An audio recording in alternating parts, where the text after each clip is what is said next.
When people talk about the British Empire, they often mention railways, tea plantations, and English boarding schools. But beneath the surface of this polished legacy lies a much darker truth, one that unfolded in Kenya during the 1950s, when thousands of innocent men and women were subjected to brutal torture, sexual violence, and dehumanization under British colonial rule. This is the story of how ordinary people, teachers, farmers, parents, even children, were dragged into detention camps and broken through methods so cruel, they were later compared to those used by Nazi Germany. These were not random acts of violence, they were systematic, government-sanctioned operations meant to crush rebellion, control a population, and erase resistance. In 1952, the British colonial government declared a state of emergency in Kenya. The goal was to suppress the Mau Mau movement, a largely Kikuyu-led struggle demanding land, freedom, and dignity. The colonial authorities saw it as terrorism, but to many Kenyans, it was a desperate cry against years of land dispossession and racial segregation. To stop the uprising, the government built a vast network of over 150 detention camps and villages, surrounded by barbed wire, where more than 1.5 million people, mostly Kikuyu, were confined. What happened inside these camps was kept secret for decades, but thanks to survivor testimonies and newly uncovered government archives, the truth is now impossible to ignore. Inside the camps, the goal was not just to detain, it was to humiliate, punish, and extract confessions, by any means. Prison guards and colonial officers used methods that were as cruel as they were intimate. People were stripped, beaten, and subjected to physical and sexual torture. The survivors described techniques that are hard to imagine. Some were hung upside down and had sand and water forced into their bodies. Others were burned, shocked with electricity, or penetrated with sharp objects, not for any medical reason, but purely as punishment. These were not isolated incidents. According to secret files kept hidden in the UK for decades, torture was used with full knowledge of the British government. One colonial official even wrote that the methods used were distressingly reminiscent of conditions in Nazi Germany. The truth of what happened in the camps comes most powerfully from the mouths of those who lived through it. Paulo Nzili. In March 1957, Paulo Nzili was arrested and taken to Embakasi detention camp. Once there, he was stripped naked, tied down, and castrated with a large pair of pliers in front of other detainees. This act was not hidden, it was meant as a warning. The trauma left him permanently infertile. Years later, during a landmark case in the UK High Court, Nzili recounted the horror with chilling clarity. "They stripped me and tied my legs. Then a man named Luvai came with a large pair of pliers and castrated me."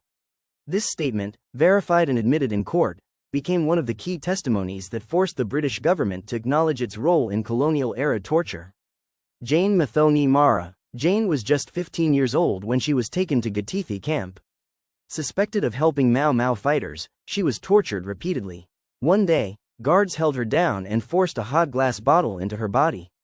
The pain and trauma were unimaginable. She said later, "We were thoroughly beaten and we had bottles inserted into our private parts. I started bleeding." This was not an isolated case. Mara's account helped expose the widespread use of sexual violence against women in detention camps, a method intended to humiliate and break the spirit of detainees. Naomi Nziula Kimweli. Naomi was 5 months pregnant when she and her husband were arrested in 1952.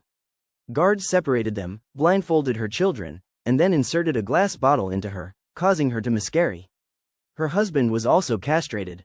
Naomi's family was destroyed in a single day. Recounting her experience, she explained, "I don't walk properly because of the injuries I got. I feel I was destroyed inside." Wambugu wa Ningi. Wambugu spent 9 years in detention, during which he was tortured repeatedly. But what marked him forever was the Ola massacre of 1959. He watched as 11 men were beaten to death by guards using clubs.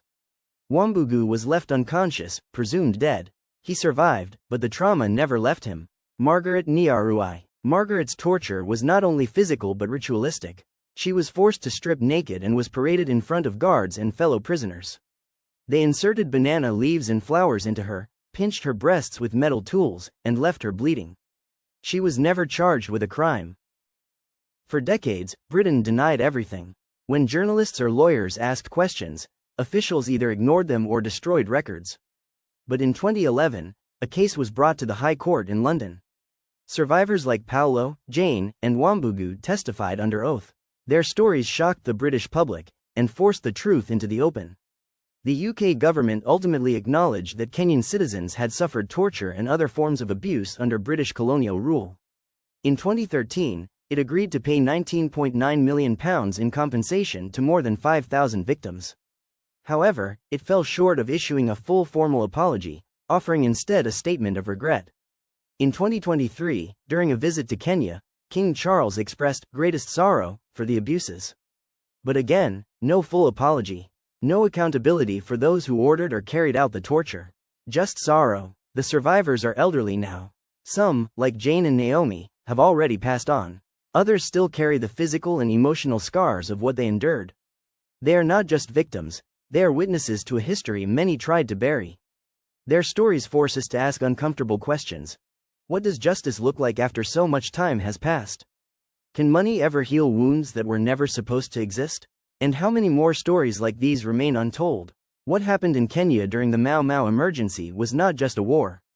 It was a state-sponsored system of violence carried out by a colonial power that believed it could do anything to maintain control. Men were mutilated, women were violated, children were traumatized. The British Empire may have left behind railroads and English grammar, but it also left behind broken bodies, shattered families, and stories too painful to forget. And so we must ask, if this is the part of history we almost never learn, what else have we been told to forget? Please share your thoughts in the comments.